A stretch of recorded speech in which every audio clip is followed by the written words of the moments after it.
Hello there, and welcome to another episode of Just the Dumbest. I'm Hot Toddy. If you're not familiar with this show deals with some of just the dumbest things in the world. We're talking people, incidences, products, laws, you name it, it's out there, and we discuss it on this show called Just the Dumbest. And today's episode is no different. This week we're going to talk about some of just the dumbest Postal Service incidents.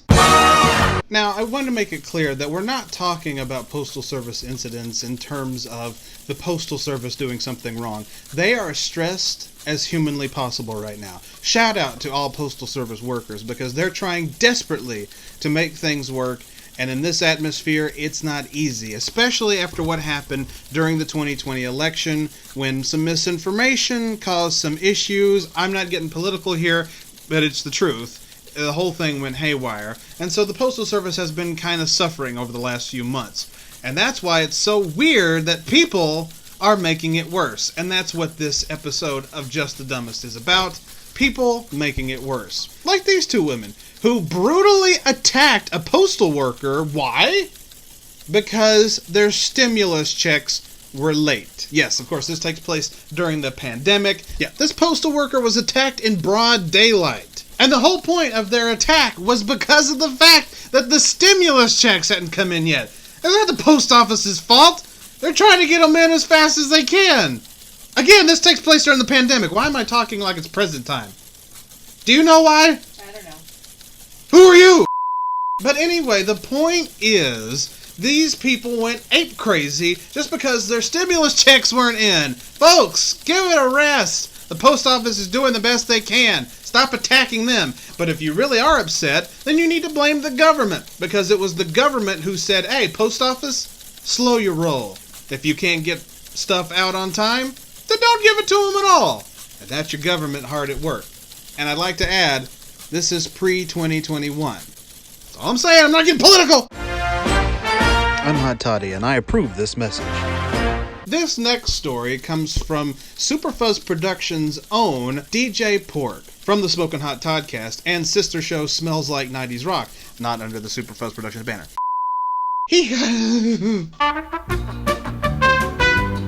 He had a weird incident at a post office. This really has nothing to do with the post office in general. It just took place there. Apparently, he went to go do his postal work, whether it be ship off a package or something. I'm not sure exactly what he was doing. But anyway, he was in line waiting to go up to the teller, and some rando person behind him started gently petting him.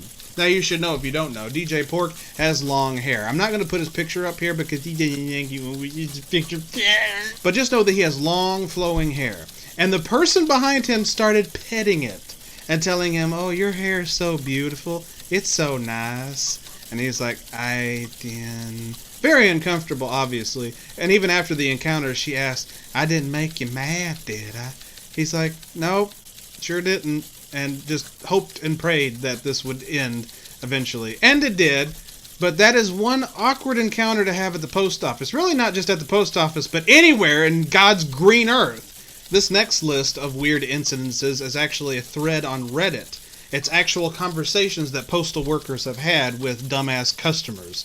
This is one of them. So a woman walks in. She says, hi, I'm here to pick up my check. My name is, and she gives her name. The dude at the place checks the mailboxes and says, I'm sorry, ma'am, I don't see any mail for you. She says, it should be there. I work for the CIA. And President Bush called me telling me my check was here. This took place in 2016, I might add. So Obama was the president at the time. Then he asked, well, have you received mail from them before? Maybe there's a number you can call. And the woman says, oh no, they communicate with me through a wire in my teeth. Dude says, I'm sorry, I don't have anything here for you. She says, it's okay, I know it's not your fault, I just need my money. Hope you have a good day. So it's the next day. He gets a phone call. They can't check mail over the phone due to the fact that they're short-staffed. So the dude says, hi, he says his name, how can I help you? The man on the phone says his name, and he asks if you could check his mail.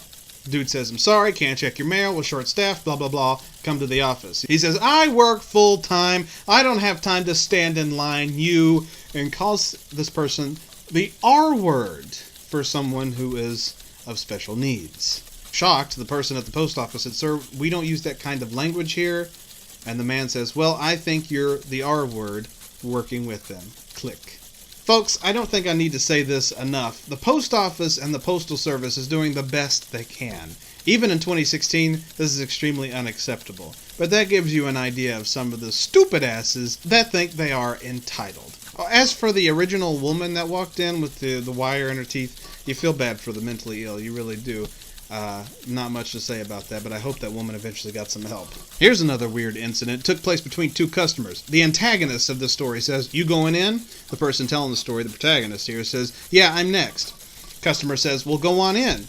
The person telling the story says, they're at capacity, and points to the sign in front of them saying so.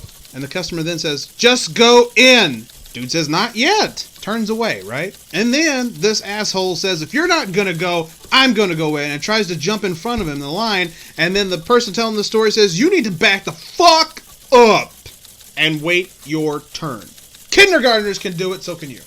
Well, the man took a step back, now a whole 3 feet from our storyteller, and kept making snide comments about everything from his useless mask, so you can take a wild stab at what this kind of person is like. It was a whopping 5 minutes before a customer came out so that the storyteller here could go in. He tried to follow right after, but again, we must point out, they were at capacity! They were at capacity!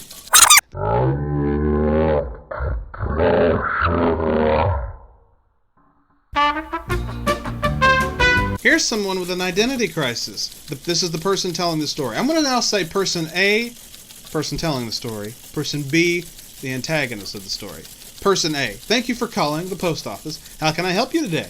Person B, thank you for answering. I just have a couple of questions, so I was hoping I could get some information from you. Of course! What can I help you with? I have a driver's license.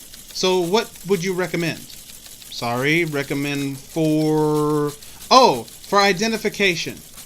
Identification for what, ma'am?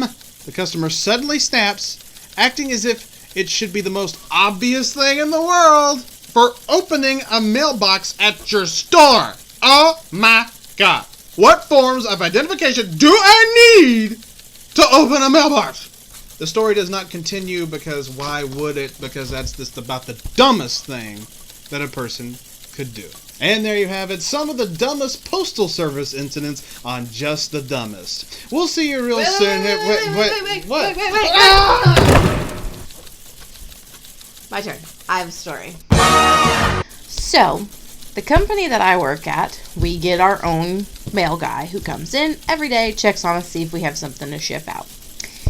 Came in one evening, and we were chit-chatting, and I asked him to take a package of mine that I needed shipped out. He said, of course, no problem. I'll take anything any day. And I was like, oh, thank you, because, I just haven't had time to make it to the post office, and sometimes it's just hard to get there. And he goes, well, at least you're not the customer I ran into the other day. And he had a weird look on his face, and I was like, oh, this has gotta be a good story. I need to know. Apparently, he was driving down his normal route, and a car cut him off in the middle of the road. A car which had blacked out windows. Could not see into this car at all.